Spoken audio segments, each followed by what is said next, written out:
Ever wondered why your productivity plummets when you have the most time to get things done? It's a paradox we've all faced. Picture this. You've got a full day ahead with nothing but time, yet somehow you achieve less than on a day when you're juggling a dozen tasks. Bizarre, isn't it? Welcome to the fascinating world of procrastination, a realm where logic seems to fly out of the window and time, well, it's a slippery trickster. It's that sneaky, insidious habit of saying, "I'll do it later," when later turns into never. We've all been there, haven't we?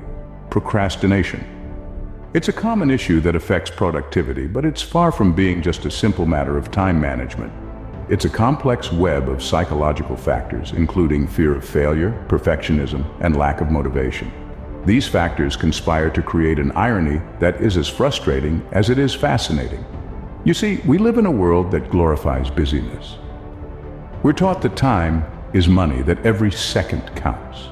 Yet when presented with an abundance of time, we squander it, choosing to delay tasks until the last possible moment. It's the procrastination paradox. But here's the thing.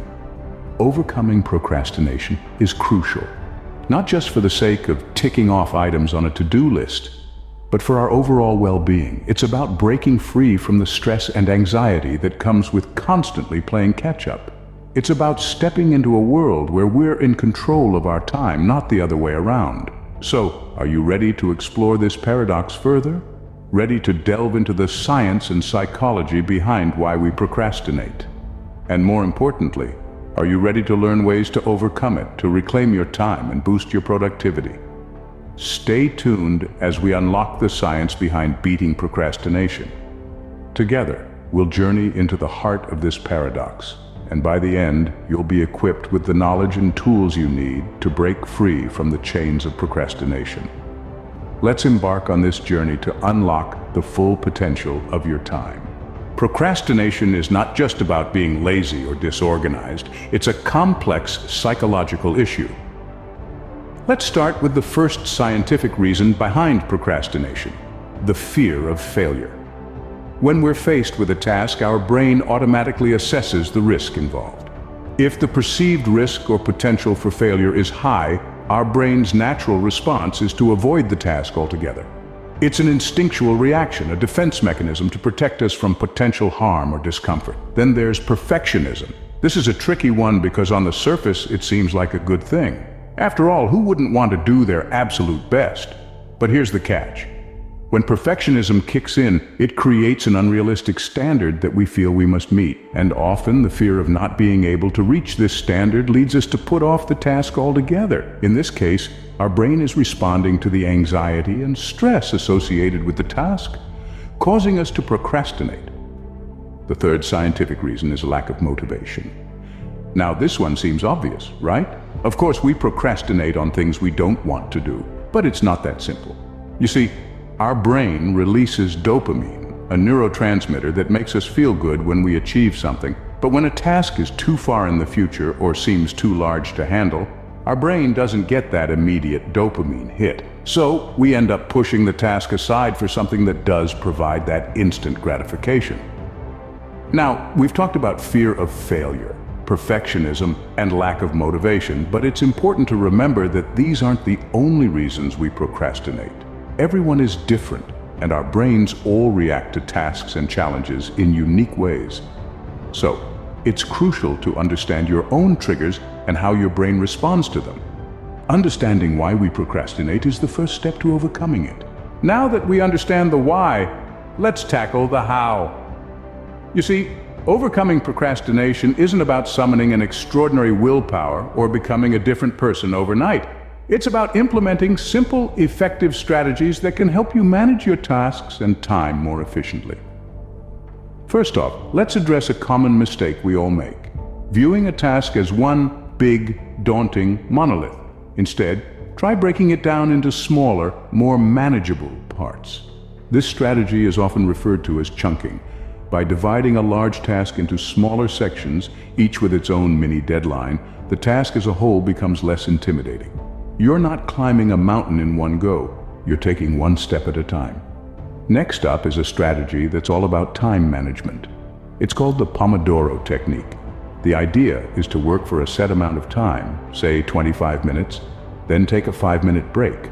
Repeat this cycle 4 times and then take a longer break, perhaps 15 to 30 minutes. This technique can prevent fatigue, maintain focus, and make large tasks feel more manageable. Following this, we have the Eisenhower box, another time management method. It involves dividing your tasks into 4 categories: urgent and important, important but not urgent, urgent but not important, and not urgent or important. By categorizing your tasks this way, you'll be able to prioritize effectively and avoid wasting time on less important tasks. Now let's talk about the power of mindfulness. This isn't some new age gimmick, it's a practical strategy to combat procrastination. Mindfulness involves staying present and focused on the task at hand, rather than letting your mind wander to other tasks or worries. Techniques like meditation or simply taking a moment to breathe and refocus can help foster mindfulness. Finally, don't underestimate the power of positive reinforcement. Celebrate your accomplishments, no matter how small. Finished a section of your report. Take a moment to acknowledge your progress. Completed a workout? Reward yourself. This positive feedback loop can help motivate you to keep going. Remember, these strategies are not one size fits all. It's about finding what works best for you. Maybe it's the Pomodoro technique, or perhaps chunking is more your style. It could be a combination of all these strategies. The key is to experiment and adapt. Also, don't be too hard on yourself. Overcoming procrastination isn't about achieving perfection. It's about making progress. Even if you only manage to implement one of these strategies, that's a success. You're making strides towards a more productive and fulfilling life. With these strategies, overcoming procrastination becomes a manageable task. So gear up, take that first step, and watch as the daunting mountain of procrastination becomes a series of achievable steps. You've got this. Scene script. Knowing the strategies is one thing, but implementing them is another. You've got the tools. Now it's time to get to work. These strategies aren't magic, and they aren't instant. They need time, practice, and consistency. It's often said that the key to success is consistency, and it's no different when it comes to overcoming procrastination. Imagine you're building a house. You wouldn't expect to lay one brick and suddenly have a mansion, would you? Each brick represents a day of implementing your strategies. Some days you'll lay your brick perfectly. Other days it might be a bit askew. But over time, you'll start to see your structure taking shape. And that's the magic of consistency. Now let's talk about commitment. It's easy to be enthusiastic on day 1, but what about day 10 or day 100? That's where commitment comes into play. It's the force that keeps you going when the initial excitement wears off. Commitment is not about feeling good all the time. It's about doing what you need to do, even when you don't want to do it. So, how can you incorporate these strategies into your daily routine? Start small. Don't try to change everything at once. Pick one strategy and commit to it for a week. Once it becomes a part of your routine, add another. Remember, it's more effective to make small, consistent changes than to make a big change that doesn't stick. Another practical tip is to schedule your tasks. Decide when and where you're going to do what you need to do. This removes the decision-making process, which is often a trigger for procrastination. Lastly, be kind to yourself. Change is hard, and there will be days when you falter. That's okay. It's not about being perfect. It's about getting better. Remember, overcoming procrastination is a journey, not a destination. Each step you take, each strategy you implement, brings you closer to becoming the person you want to be. So keep going, keep growing, and most importantly, keep trying. Overcoming procrastination is not an overnight process, but with understanding and consistent effort, it is achievable. Today, we've journeyed through the paradox of procrastination, delved into its scientific background, and explored strategies to conquer it. Remember, procrastination is not just about laziness. It's a complex interplay of emotions, fear of failure, and our brain's natural inclination towards immediate gratification. Understanding this helps us to empathize